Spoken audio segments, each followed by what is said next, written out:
when I started taking on, true interior design clients and just interacting with them, talking to them, and then most of all, seeing how they relate with each other and having to put my designer hat down and put my therapist hat on to help them decide colors, to help them negotiate the budget with the contractor, or, it was literally 50% of my job was kind of being their home therapist, right? Welcome to another episode of the Life Shift podcast. If you're new here, in these episodes, we like to explore the moments that shape and redefine our lives. Today's guest is Anita Yokota, a licensed therapist turned interior designer.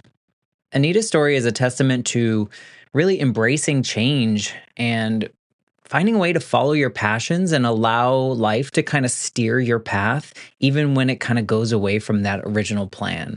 Her career has seen unexpected twists and turns, and a lot of them really great. But throughout each shift, she stayed true to her core value, which was really a deep desire to help people.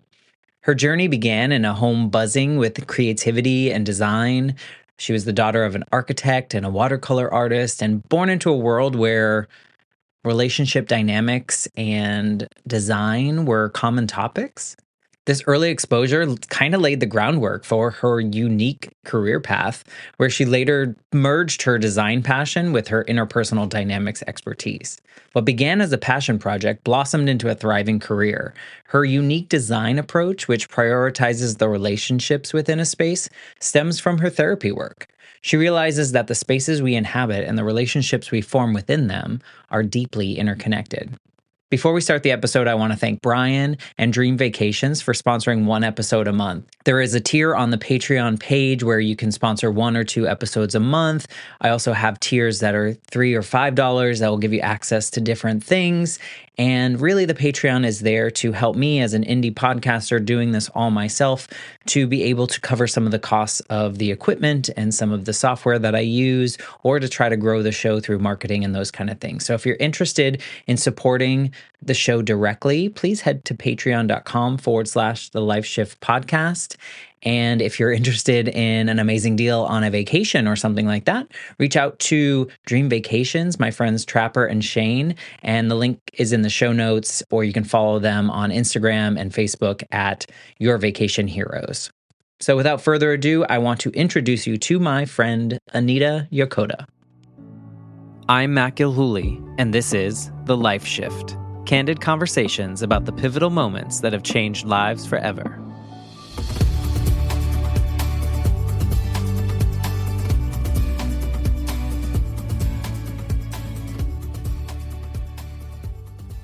Hello, my friends. Welcome to the Life Shift podcast. I am here with Anita. Hello, Anita.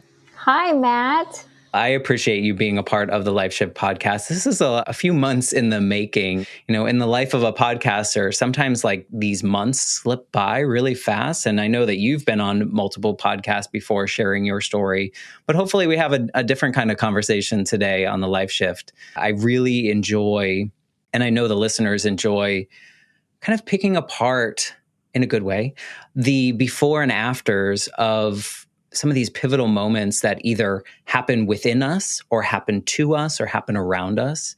And I think if we're lucky enough, we have the ability to reflect on those moments and see how they have shaped us. And I was telling you before we started recording, you're close to the 100th person that I've been so very fortunate to talk to and learn from and kind of understand how much more we all have in common than the differences that sometimes the world tells us are there. I 100% agree with you. When I still am, but when I was actively a licensed therapist seeing clients, after a while, human behavior becomes a pattern, so whether it's a married couple, the dynamics of an extrovert and introvert, parenting issues with teenagers in particular, or just individual issues of intimacy and connection or depression, anxiety, not to generalize, but when you see thousands and thousands and thousands of hours of face contact with people and their human experience and emotions, after a while you're like, oh, yes, okay, I see this pattern. I've seen it before, So I totally agree with you.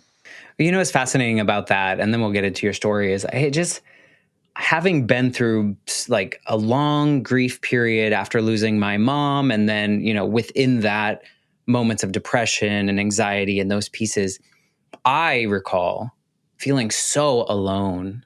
Like, I just felt like I'm the only person that feels this way, when logically, like, but it's so weird that you can know all this, but still feel so isolated and so alone, even though, like, you probably also, as a human, have gone through moments where you're like, I've talked to people about this, yet I still, it's so weird being a human. It is. I mean, it's crazy how I think our minds are so powerful because our perceived reality versus reality, the chasm can be so big, but it feels so real, right? That perceived realities can be super skewed, and I'm a feeler, I'm an empath. So every feeling is reality. And I've learned finally through years of therapy and just, over Processing, time. right? Yes, yeah. That, okay, not every feeling that I have is true or accurate, and testing that and taking some time to flesh it out instead of, is important, because otherwise it impacts your decision making. Oh gosh. I was just on another podcast recently, and I was reflecting on the hasty decisions that I've made in that, like, spiral feeling. So you're right. It's now I've just learned, at this point in my life, I've learned to just honor how I'm feeling at that moment and understand that, like, I'm going through something and something needs to process, instead of making really hasty decisions that I'm like, why did I do that? Yeah, so. I'm an Aries, so we're the Rams. We like to go full force into like the we're the first with ideas. And I'm finally realizing, oh, okay, it's great to have that creativity and that impulse to break ground. But also, it's okay to slow down and not expect Rome wasn't built in one day. Your idea isn't going to have a resolve, you're not going to have a beautiful home in a day, all those things, which I knew in my head, but in my heart, I wanted it now, I get it. Yeah. And, and I think this is a good segue into kind of sharing your story of, like, there were probably things in your life where you're like, I want this now, but it took a while for you to find this new space that you're in. So maybe before you kind of paint the picture of what your life was like leading up to this moment, maybe you can just tell us just a little bit about who you are right now without giving away too many details, because I love that before and after. Okay. So I am a licensed therapist turned interior designer. And right now I work with lots of lovely clients renovating their spaces, their homes. But I come from a very different perspective when I design. I really uphold the relationships that live in the space. So first and foremost, when I go into a home, I ask them more questions of not just about the dilapidated cabinets, the flooring, but it's more like, well, who lives in here? What are the relationships like? And what do you want to get out of it? At the end of the reno, how do you see your relationships flourishing and how do we get there? So it's so much fun. It's really fun, especially and just like in therapy, when the clients are open and they trust me, I do my best work. Yeah. And I think, we'll obviously get to how this marriage of different areas came to be, but I think that's so fascinating to think about the value that they each play into each other, right? And understanding human dynamics at the level that you did and all the experience that you had and how that can play into it. Because, you see a lot of these HGTV shows in which it's like everyone wants the same thing, right? Everyone wants that, what is it, coastal farmhouse or, open space and everyone wants to knock down every single wall in their house except for the outside ones. But to understand why they want to do that, or, I love having the family over and we love to create these moments together. And then you're able to to help them with that. So that's so fascinating. So I'm excited to hear how you got here, because I'm assuming you started in one space and you added the other piece to it. So maybe you can kind of paint the picture of what your life was like leading up to this moment that you really feel was something that pushed you into this new space. Even as a child, I was highly intuitive. And so I came from a very creative family. My dad's an architect. My mom's a watercolor artist, even though by vocation, she was a real estate broker, which was in the home space. They were immigrants. And even though, it's not like we had lots of financial options, but they loved just switching up the furniture in our house. They loved going to real estate, like open houses on the weekends. That was how they bonded, was because my dad's an architect. They talked about design and things. And so I think by osmosis, just being born into a creative family like that was really fun and interesting. I pretended my room was a New York City loft, so there was all that background. And then as I got older, I realized I just loved helping people. And through my family's relationship, I guess basically my parents divorced, and that impacted me a lot. And I experienced counseling myself and saw how impactful it was, how it positively impacted and healed my relationship with my mom and my sister. Slowly down the road, maybe my dad, he's an odd bird. We have a good relationship now, but we're very open with what his emotional limitations are. How old were you around that time, just so I can get a framework? It was probably the worst time to have my parents divorced. It was around 13. And, so you were going through your own changes. Yes. And that's such a great time to have your father figure there. And he really wasn't. Again, now I can talk about it with more at a healing point. But back then it was very hard. It's really, really hard. And as an Asian American, therapy, and I think even in the American culture back in the 90s, therapy was not as accepted.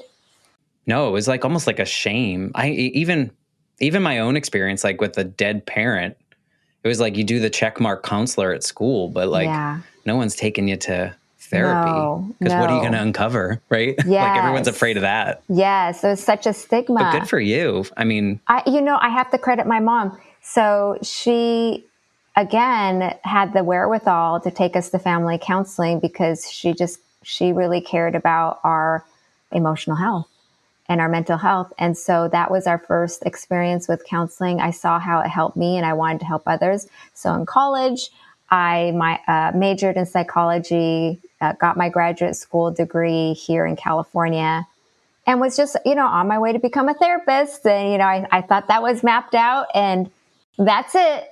And then I had 3 kids.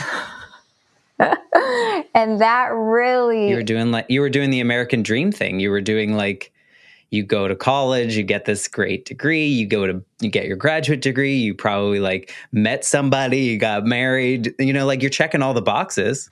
I'm checking all the boxes. Funny thing about kids, they really suck every brain cell out of you.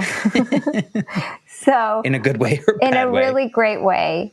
It's such a fulfilling way. But I was very aware of my emotional plate, and it was quite full.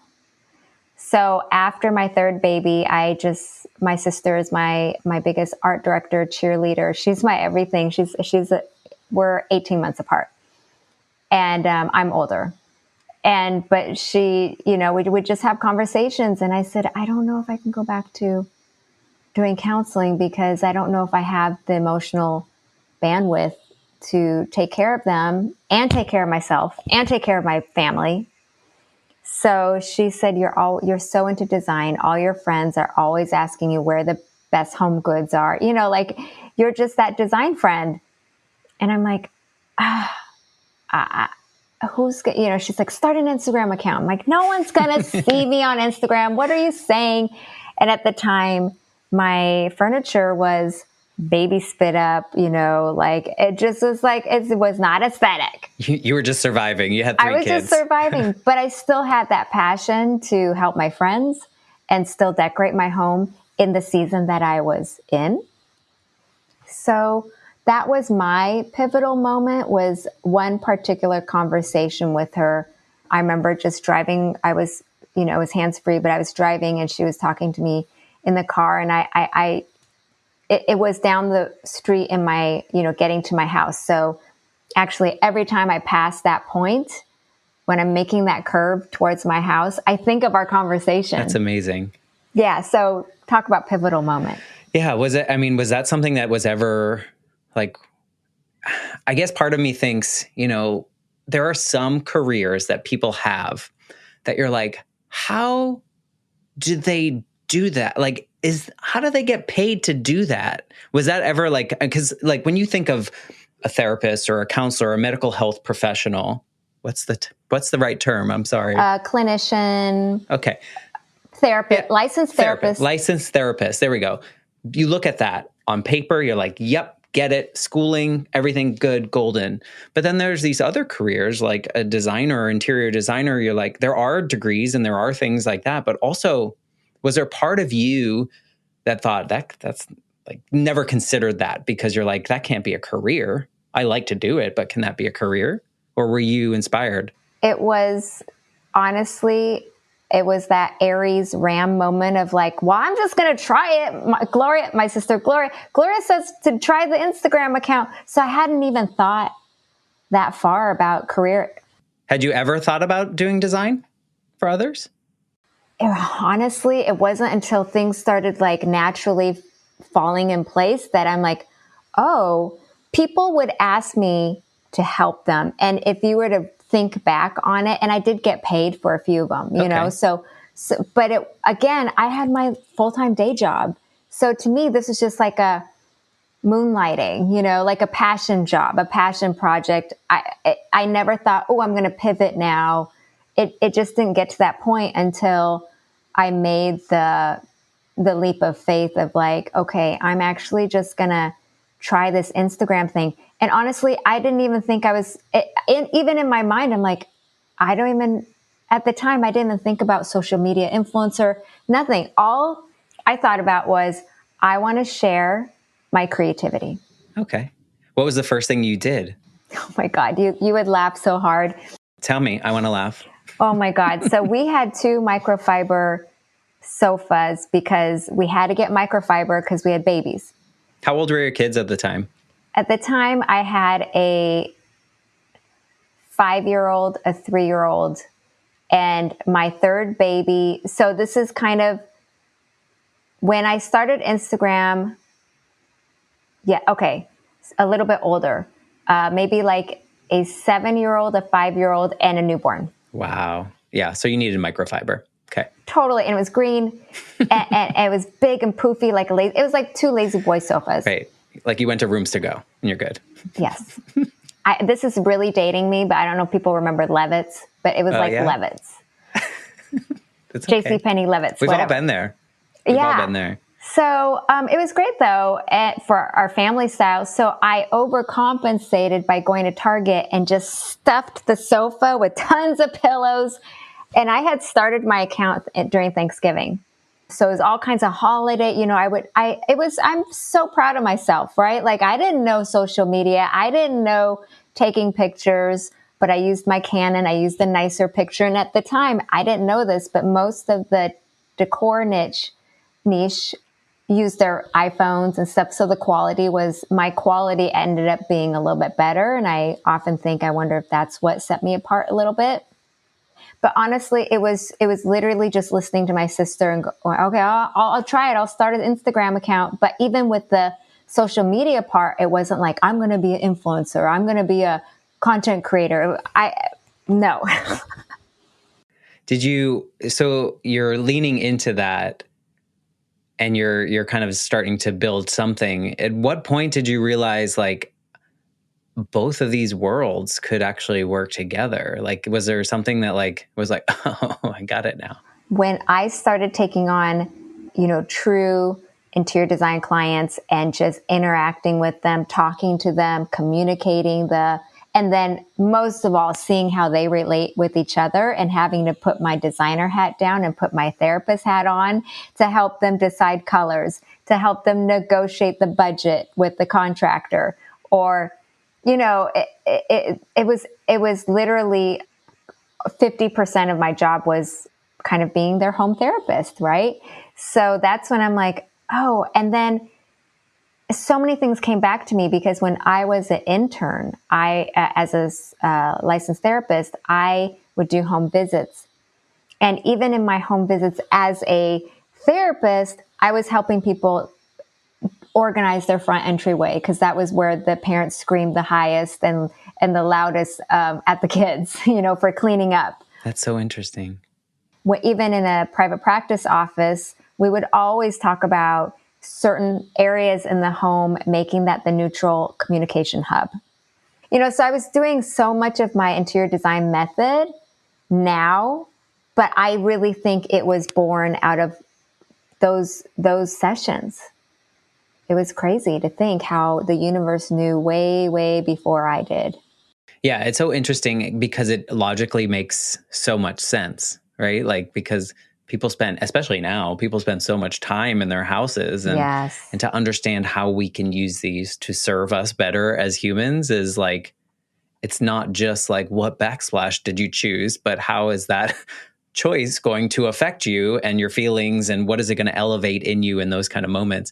But I'm thinking back to when you said you were having this conversation with your sister, and like, what was it that was so overwhelming at the time, or that you felt like that was the moment and not 6 months prior to that, or when you had 2 kids, or when you had 1 kid? What was it about that time period in your life?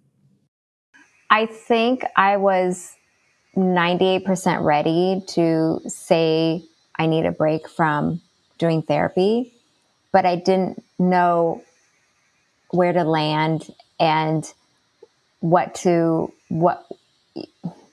it was scary to just say, because even financially, right? Like, it's like, I can't just stop my job. But I think my sister and I talking, and this was probably maybe our 35th conversation, but finally going, oh, but you love design so much, that gave me the confidence to go, oh, okay, maybe there's this alternative. It's not so scary. It is still scary, but I have some formidable thing I can try. It's not brand new. Yeah, it's not brand new. It was already kind of in the works for a long time. Something I was familiar with, something I loved so much. And for me too, I found my heart fluttering and leaping and excited about design.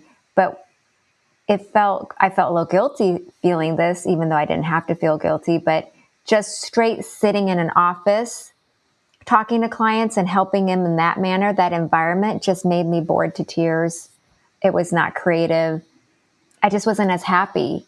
But to think that I could help those same people, but in a different environment where I'm out and about, it's always changing, right? The projects are always changing, and the dynamics are always changing.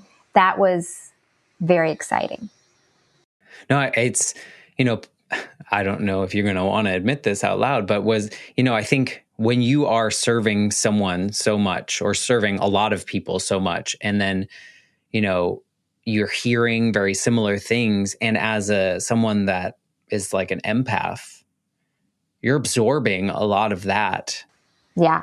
I've had probably, at least with, my other colleagues, I've had lots of therapy since I started therapy as an intern in graduate school through my, mid 30s. I did intensive analysis, which is 4 times a week. I did cognitive. I really wanted to be the best therapist for others. So I wanted to work on myself.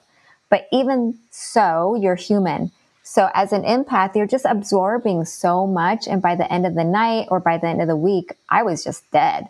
And to come home to 3 little ones and then manage the house, it was a lot. Well, you don't take your hat off, right? Because technically you're still coming home with some of that therapist mindset, right? Because you want to maintain some kind of like stasis in your home in which that everyone stays sane. In the case of little kids, I don't know if you can ever do that, but at least as adults, you want to make sure that, there's some kind of normalcy or comfort or open communication. So you're really never I think as a therapist, does the therapist ever take their hat off? We do different rituals. Like some people take a long drive before they get home. So there's different ways to take off that hat, and you should take off that hat. But again, we're human. So if there's a case that's really intense, or there's what we call, transference or countertransference from the client to you, and you just can't shake it off because that happens. It's a load. It is, yeah. No, and I think there's a lot of thankfulness in therapy, but there's a lot of people that look at therapy as like a devil, like as a bad thing, right? Because they're afraid of what's going to come out. Yeah, it's scary. I think it's scary to find the vulnerability. Yeah. But I think when you find it, it becomes like your comfort blanket. It becomes something that you want to wear with pride, but it's that like in between. It took me a long time to be ready for therapy, but I was in my early 30s, I want to say, when I finally was like, okay, it's time. 2 decades later, I think it's time to unload. And I credit therapy for the trajectory of my life changing, in the sense that we uncover, and you're going to be like, duh. And everyone is like, duh. But in the moment, you just don't understand it, or until you've realized. But she was, we talked through the whole thing and all the things that I had done throughout the years. And she was like, you realize that you're making every decision as that 8-year-old. And I was like, oh, and my whole world started like unraveling. And you're like, oh yeah. But it's like, until you're ready to hear that, correct, you're not ready. Like you just need it at that right moment. And it's so wonderful. And what I kind of think is like, maybe, or I'm questioning, I wonder, did going into design and helping people in this way, did it reignite anything in the therapy space for you in a good way? Like, oh my God. Oh, I think boring. It reignited my passion to help others. I definitely already was helping others, and I knew deep down inside I would never stop that desire to help others and be in the community. To me, helping and volunteering, like I volunteer with my girls once a month, like that's just something I'm very passionate about. But that modality of in the office, that modality was just not me. I realized I am truly, first and foremost, a creative. I really, really love creating, and I love to use my creativity to help people. I love that you do that in the way. And I wonder, do you know others that do it in this? Like, do you know anyone else that does what you do? I don't know anyone who's a licensed therapist. There's many people who are life coaches, and maybe they dabble in the design, but what's been told to me and what I've seen, I haven't really seen a licensed therapist and interior designer. So that is super exciting to be trailblazing this idea and method. My clients love it.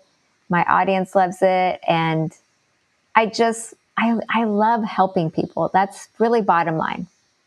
What was it like when you got your first real client? Like, what was that experience for design like? Client? Yeah. So for the styling clients, before I made the formal entryway into design, that was kind of easy for me because it's intuitive. I'm very This is grateful. more like decorating. Yeah. You're talking like styling is decorating. Yes. Decorating a room. Like it's just more aesthetics. I think the first time I got my real construction home renovation client, super thrilling, super exciting. I was paired with a great contractor. So that gave me confidence. But, just learning, I'm not a math kind of person, but when you're doing construction, you have to be better at math and things like that. So that was a little more intimidating. Yeah. So there was definitely a huge learning curve. But the great thing about construction is that you never know what's going to be behind the walls when you open it. But in general, the order of things like demo, then we do the insides of the, infrastructure, plumbing, there's an order that then is pretty predictable. So then it just got less scary. And I'm a pretty good project manager, so it just kind of tapped into all of my skill sets naturally. And again, seeing the clients tell me that their relationships flourished and it wasn't just pretty functional things, that's what made me happy. Yeah, it's a nice validation too that like, oh, it's a nice check mark. It's not one that we're seeking like awards for or trophies or anything like that, but it's like, oh, what I feel and what I think I'm doing is actually working, and like in that way, and people's lives are being changed. Not only, they can sell their house for more money now when eventually, but also their like you said, their relationships or Yeah, they the text feeling. me, I'll get texts saying that was the best Thanksgiving. We had 25 extended family members and it was the most effortless Thanksgiving because of that kitchen reno, and that to me is golden. When you jumped into it, were you always jumping into it with the therapist mindset, or were you more like, okay, I need to get them what they want? You know what I'm saying? Like, was there like a space where you're like, should I do this? I am so relational. Like I am such, I noticed about myself even. Everything that I experience, I think I experience I prioritize the relational level.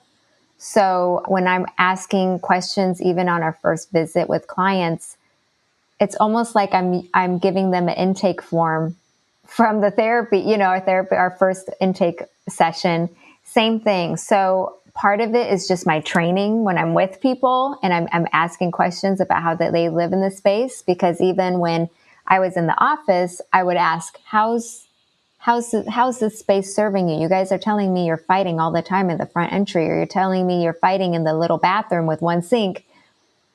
Give me a description, and I would need that visual because I'm so visual. So I think it's just in me to emphasize relationships first, and then it translates into the functionality and aesthetics. Now, you can tell me that if this question is a little off the wall, but do you think if your parents didn't get divorced and you weren't forced into therapy, that you would be where you are? Do you think that experience of being helped inspired this whole journey for you? So my sister and I talk about this all the time, and I don't feel like it's necessarily divorce per se, but I think hardships. Like for you, it was the death of your mom. I don't want to assume, but I'd like to respectfully guess that your perseverance level, your grit level, your stress level is higher. Your tolerance for stress, your tolerance for life trials is probably higher because of the experience and the tragedy that you went through. So I think for sure I would be a different person if life was just hunky dory and I didn't have as many. Now, it was not fun. It was dirty and like emotionally raw and tangled and depressing and anxiety producing, and just, it felt like hell. But looking back, I see different people in my life who've had smoother lives, and I can see their reaction to stressors. Even when I first, at work, right? You see different personalities, and if there's a work stressor, like you can see how I would respond versus a person who maybe had less experience with high stress. Part of me thinks that, I think of like teachers in the sense of like your story, like having a good experience, we're using this word good, a good experience in therapy in which you felt that it was healing. You felt that was productive. You felt that without them, maybe you wouldn't be who you are because they kind of guided you down whatever road. I think of it as like a teacher coming into your experience at the right moment in time. Like I've talked to someone on this show about how this girl had tough home life. She was bullied every day at school, like just every day, nonstop. And the day she was ready to like quit, she was never going to come back. She was going to drop out of high school, never come back. A teacher just happened to walk by her in the hallway, pulled her aside and said, "Hey, you look, something's happening. What's up? And she said their story. And he's like, give me a day and come back tomorrow, write me 3 poems. And she wrote 3 poems. He submitted it the next day with her and she got a scholarship to the school of her dreams. She was able, and then her career, like everything changed because of that interaction. Had she tripped outside and not been walking in that hallway at the same time, and that teacher, so that's where that question comes from, of maybe not the divorce, but the experience of that therapy to brings you to this ability to help people change their homes and their lives in their homes. Yes. And that first therapeutic experience was just the tip of the iceberg. It was really an evolution and a journey. And each time I entered therapy, either with a new therapist or a different season in my life, I remember so many times I'd be talking to the therapist, be like, but I've already gone through this. Like, why am I going through this? Like as far as why do I react a certain way? Like, I thought I was done, and they're like, no, that doesn't happen. You're never done with your emotional work, right? You're just never done. I had this fantasy of just I've arrived. We all want the quick fix. Yes. We want the solution. It's not possible. But had your mom said, we're going to therapy, or you're going to therapy, but that person was just terrible, you might have had a bad taste about therapy. You might have been an angsty teen. I can imagine, if it was a bad experience, you'd be like, screw therapy. I don't need that. I can, whatever. And then it's just so fascinating to me that our lives are literally one decision or one person away from a totally different experience. And just to kind of give you some an interesting perspective is, again, this is where it's proof that perfection, nothing has to be perfect. So the therapist was actually a psychiatrist that my mom brought us to. He was a little bit older, and we were, 13. It's like, first of all, you don't even want to be there, right? So it was really just I remember only 3 sessions, and he would have one with all of us, one with, my sister by herself, me by myself, and my mom. And so that was our first experience. And then when we were 17 or 18, we found another therapist, and it was that round of therapy with my mom that was when we really started hitting a stride. So when you're talking about that pivotal moment, or when a mentor comes into your life, it was we needed to experience that first awkward psychiatrist, and somehow that kind of opened it up a little bit. But it really was that second family therapist that healed the 3 of us. And I remember us watching the Joy Luck Club together, and where the 3 of us were bawling our eyes out. I mean, and we were half embarrassed, but just the other half was full of love for each other and appreciation, and used up 5 million boxes of Kleenex. But I remember thinking, gosh, if we weren't in counseling, the 3 of us, right now, I don't know if we would have cried together during that movie. Were you a helper before these moments? Early childhood, you always wanted to help people? My God, there's family stories. I have 3 younger girl cousins, and then it was my sister. And even at I think it was 5 years old, no joke, they would be in a cardboard box, and I wanted to be the big sister and pull them down the hallway for fun. That was their ride. And I mean, I was sweating, and the adults were like, Anita, you don't have to do this. And I was fine. I'm like, no, they're having fun. Well, I mean, sometimes you're just born with it, and sounds like I'm definitely born with of wanting to help. Now, learning the boundaries of that is a different story. Well, good thing you're in that space, and you understand. But it's hard to do it for yourself, isn't it? It's like you said in the beginning of the podcast, understanding versus doing, and having that mind-body connection and finding that balance that works for you is a journey. What's the biggest difference between Anita now, like doing the renovations and using your background and the version of you that was like feeling very burnt out. You were still doing probably a great job and helping people in a great ways, but kind of like it's a little mundane. What's the biggest difference in you?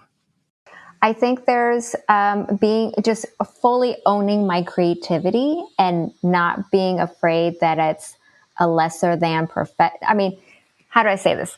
Interior I design know what you're is saying. a wonderful profession, but I worked hard for that master's degree, and it was very like scientific in a sense. It's emotional, but scientific, and it was very like proper to doing something super creative, owning that identity and feeling happy has opened up my heart more, just even to myself, that vulnerability. It's not easy being vulnerable. I don't blame anyone who's scared of therapy. It is scary. Being vulnerable and whatever is your authentic self, finding that it's a journey. It's a lot of bravery. So I feel like, though, I really am at a place where I'm at my true self and that authentic place. And so what comes with it is an openness, a less need for control, even though there's still a little, naggy feelings of like, how do I need to control this. So less control, less focus on perfectionism, less focus on external, which is kind of funny because interior design is all about external reveals of the house, like on HGTV. But yeah, just less focus on external outcomes and emphasizing more of our internal rhythm and cadence. Yeah. Part of me thinks like I get so wrapped up in, and I think a lot of it stems from my childhood experience, but so much, and I talk to a lot of people about this too, like this society's checklist, kind of like what you experience, like you did all the things, you checked all the boxes. And so much of my life for a long time was very performative in the sense that that external validation, I need to prove to everyone that I am worthwhile or that I got that degree with merit, and it sounds like maybe that, or were you that way, like in your profession is like more of like, because you were like, it's scientific. I can't be an artist. Like who, like those kind of things. I think we have those feelings. I think that was probably my mom's voice, like being an Asian American. This is not a stereotype. It is a stereotype, but it's also true, like we were always taught, like, be a doctor, be a lawyer, be very, well, if you're going to do therapy, we'll get your PhD, which I didn't. Because of the status or because other people would see you as something? I think I don't know about, I only know from my experience as a second generation Asian American. I know for the first generations, it's more of like establishing yourself in a new country and feeling like you're adding value to society and feeling like you have to prove to American society that you're worth being here. It's that immigrant mentality. At least for my parents, they just want to be this upstanding citizen. So I'm allowed here, it's like that. So then it's like, oh, my kids have to be worthy too. So, well, what are the upstanding vocations, And that, I think some of that feeds into, then they can tell other people that you're doing this, maybe not your family in particular, but I think there's that, you have a really whatever the world determines as successful.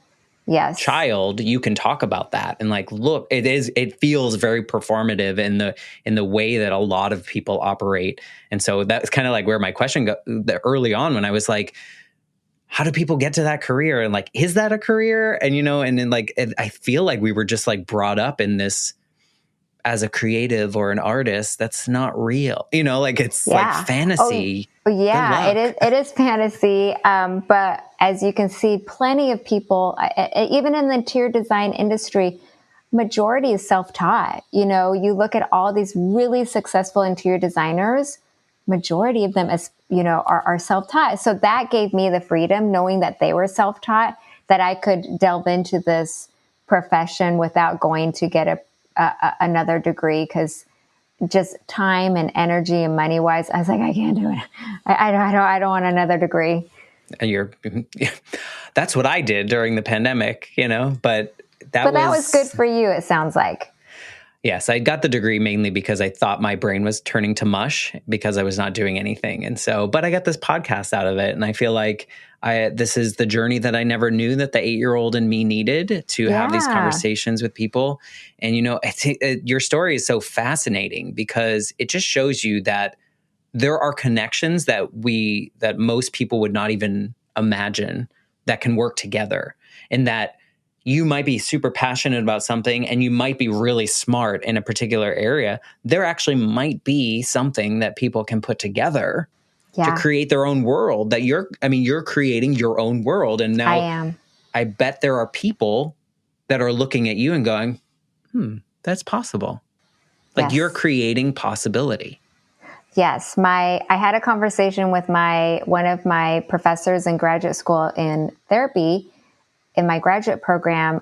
And he's like, I really want to invite you to come back because I want our current students to know that they don't have to have everything figured out now. Because there's a lot of therapy students who, their paths seem very like either or: private practice, nonprofit organization, work for the county, work for the state. That's all and a lot of them feel ambivalent, and so he wanted me to come back and share my story so people can see that it actually can be something super different and you're not wasting your time coming here and getting the degree that you want. Because I think there is pressure after you graduate, like, what am I going to do with this? Like, I don't know if it's 100% this or that. Well, and I think creating your own path like you did is very much about your willingness to say, like, look, I like doing this. I'm good at it, but it's not serving me in the way that it needs to right now. And I just want to give it up, even though I love it. And having that ability to be honest and open with it makes sense because this is the space that you live in and this is what you do. But for a lot of people, I don't think we're ready to be that honest with ourselves.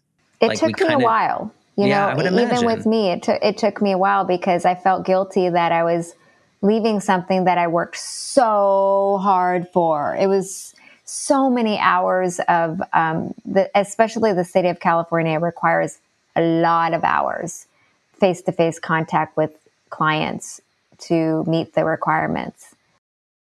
And I bet a lot of people would be like, why are you doing that? And then you got to answer that question. Oh, it was funny. There were friends who graduated with us, and it was not disparaging, but just more like questioning, right? Like, well, why would you do that? Or like, well, I don't see how this is gonna, they didn't say it in so many words, but like, how is that going to work? Like you're just going to start an Instagram account. I don't know. I'm just going to do it. Yeah. So. But I think you have to trust yourself. I think you have to have the understanding of your abilities and your willingness to go into the unknown. I think a lot of us would choose the known path because it's easier. I mean, if we want to assign a word to it. Mm-hmm. And what you see in your story is like you hit this breaking point, but you were willing to listen and try something, where I think a lot of us hit this breaking point and then we're just like defeated, and I think there's a difference there. And I think that's important to hear from your story, is that like this came about because you were open enough to think that there could be something else. And I really like the words you used, enough, open, because it wasn't like I was perfect at, it wasn't like, yeah, I'm open now. It was more like, I'm just going to do it. I have no idea. I have no idea. I'm jumping into the deep end. I have no idea, but I'm just going to do it and we'll see. And we'll have a lot of pillows on our couch. Yes. We'll just put like 40 pillows, Thanksgiving pillows from Target, It happened. But I think it's important. I think, I was saying earlier, like I did have in those spiral moments, I had a lot of hasty decisions. And it's funny how much other people's opinions played into that. in which like there was a situation where I was just like spiraling and I had moved states and I got this job and I hated the job so much because the owners were just not nice people. It was just a very toxic environment. And I had just gone through enough toxic experiences that I just quit. Like I gave my notice, but I left and no one was like, oh, why'd you quit? Like no one was asking me like how I felt about it. It was all, how are you going to afford to live without a job? And all these questions that were like, I don't care about, like, I care more about this. And, so I think there is that piece of like society playing these games with us in which we care so much about what all those other people are saying that it sometimes muddies up what we should be doing. I mean, again,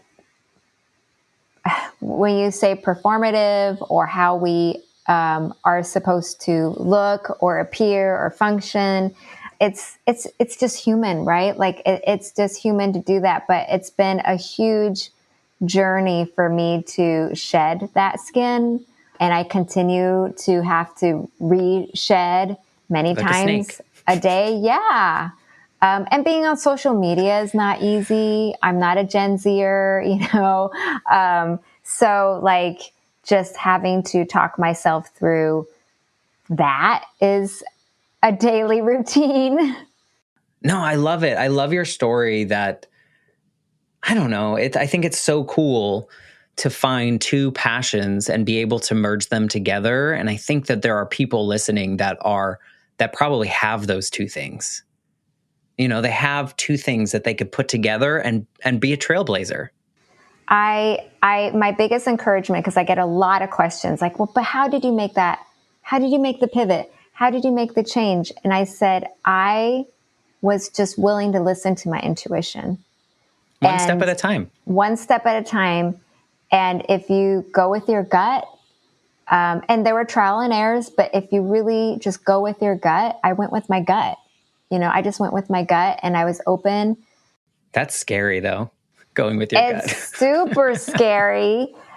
Someone else, because, someone said, well, how old were you? I didn't give my exact age, but like, I think I was just more young and stupid, even if it was only like 6 years ago. Like it's amazing how 6 years you can wise up a lot more. So like I think the question to me was, would you do it now? And I'm like, I don't know. It's a really good question. Like, would I do it now? Because when you get wiser, you get a little more cynical.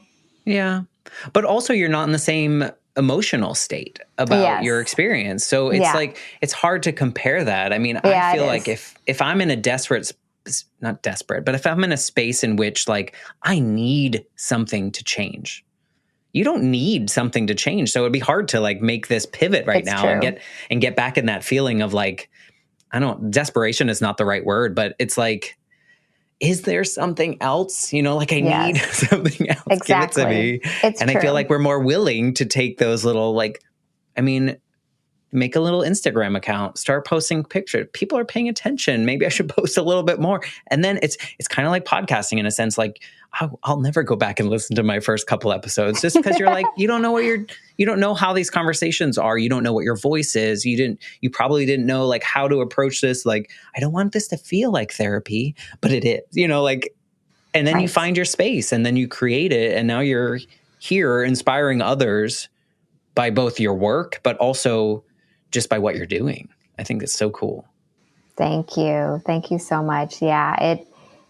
When I allow myself to really feel the depths of this, it is a lot of hard work, obviously, but in a sense, like just this opportunity to meld my two life experiences together, my creativity and my passions, it's pretty mind-boggling. It's pretty cool. Yeah. I don't know. I think it's really cool, and I can't quite imagine it yet, but I hope to someday feel that in which it's like, yeah, this is a lot of work and it's really hard, but it's paying off and I feel really good about it. And it seems like that's kind of the space that you're in right now with, all the successes that you're having and whatever you determine success to be. I think that's important as well.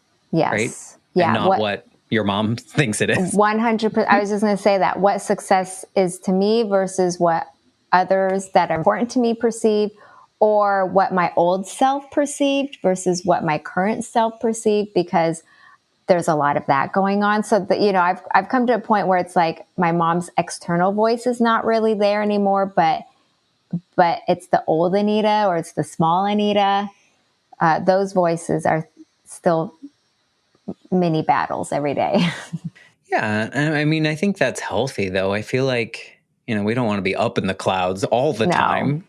But I think it's all the pieces of us are still going to be there, and we need to kind of play nicely with them and battle Yes. them when we need to. And, that 8-year-old version of me is still around. I didn't realize that he was until I started doing this podcast, how much healing he still had to do. But I walk with him now, and it's not like a shame thing. It's not a sad thing. It's not, I feel bad for him, but he's still there, and there's still things that he'll come out, and that's what I'm playing with on that day, I really love how you say that you're walking with him. That's something I'm going to start saying to myself. I love that. It took me a while to get here, and I think this podcast and having these kind of conversations made me realize that situation was 100% out of my control. The people around me didn't have the tools, so they did the best they knew how to do with what they knew. And there's no blame there. So we just went through this life, and, maybe it had to take me decades to get here, but I'm grateful for the experience. I'm grateful for what that tragedy taught me. I'm sure you could look back on this experience of your parents splitting up, and there's probably something in there where you're like, okay, well, if that hadn't happened, maybe I wouldn't be this way, or I wouldn't, and so it's important for me to look back on a tragedy and see that there were good things that came from it. Yeah. And so the weird to linings. Say. Yes. It's so weird to say. I know it is, but I don't know if I would have.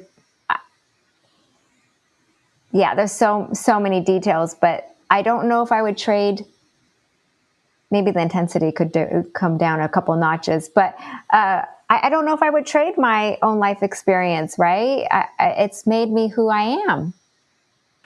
I know, and it's terrible. People ask me, like, if you could go back in time, I'm like, first of all, I can't. But no, I wouldn't. I wouldn't go back and change things because I don't know where I would be. Yeah. My life, my parents lived thousands of miles away. Like, my life completely changed because, she died. And so I would not change things. And that sounds so terrible to say, but this is the version of me that I am because of that experience. So I totally get that. And, I'm saying it out loud so other people can feel fine to say that out loud. And it's important to own that. Yeah. I think acceptance is hard. I think acceptance is what we fight the most. But the minute that we accept, then there's that freedom. No, I love your story. I think, I like to wrap up these conversations with a question. And I'm wondering if, the version of Anita that was kind of like, I am tapped out emotionally, I can't do this anymore. If you, this lighter version, this version that's in your joy, could go talk to her before you had the conversation with your sister, is there anything you would want to tell her? I would say, don't be so hard on yourself. Just, there's my friend's brother, he's from the South, and he says sweet baby all the time. And so that's our little joke. We call each other sweet baby. I'd be sweet baby, just don't be so hard on yourself. I think there's a product, I think a lot of people would understand that feeling. I think we do absorb a lot of responsibility for things that are out of our control and things that, and then we blame ourselves for things we think should have happened. So yeah, that's nice that you'd be so kind to her. Yeah, that it just, less judge, more kindness towards yourself, and value yourself. I don't think it's not until my home therapy book coming out really gave, it really taught me to appreciate myself more, because it forced me to appreciate. There was a physical thing that I built and worked towards, because a lot of times helping people, it's not necessarily like a shiny formidable, concrete object. But this book that was Blood, Sweat, and Tears came out, and it really forced me to say, no, this is an endeavor. Like, I did this, which I always downplay what I do, blah, blah, blah. Don't do it. But this journey with the book has been really, it's not natural for me, but now I'm finally owning it, and it feels really good. Yeah, it's like telling your story for the first time from beginning to end, even though your book is not quite that. You're putting it's in words from here to here, and now everyone can read it. And now you're like, here's my world for you. Yeah, if people are interested in like connecting with you, reading about the book, or what's the best way to get in your orbit and kind of see what you do? So my Instagram handle is at. my Instagram handle is at Anita Yokota. My website, anitayokota.com, is, I write lots of fun things, blogs, posts, and things about design and mental health. And as far as getting my book, it's sold wherever books are sold, online and at stores. Can they get it if they go to your website? I'm assuming there's a link to it. Yeah. Yep. There's a link on my website. Absolutely. Perfect. Yeah. Well, so we'll include all that in the show notes for anyone listening. I can't wait to get in your orbit, on Instagram and everything, because as we said before, as my listeners know, I don't like to know much about you. I like for this to just unfold as we're talking. So I appreciate you being willing to do this experiment that I call the Life Shift podcast. It's really just so fulfilling to just meet people like you. And then I just feel like we are now, friends, or we're in this because we've had this deep conversation. So I just appreciate you. Thank you for trusting me to come on here and have a conversation. You're welcome, Matt. This was absolutely a pleasure to be here with you and your listeners. And I feel a deep connection with you now. Well, thank you so much. And I think she's just saying that. I'm just kidding. I do. For those of you listening, I'm not going to ask for ratings and reviews. I think if you would share this episode with someone that you think is kind of in this creative space, or they have, they're in a career that they do love, but they feel like there's something more, maybe hearing Anita's story will kind of spark something in them. So maybe share this episode with a friend. And with that, I will say goodbye until next week when I'm back with a brand new episode. Thanks again, Anita. Thank you.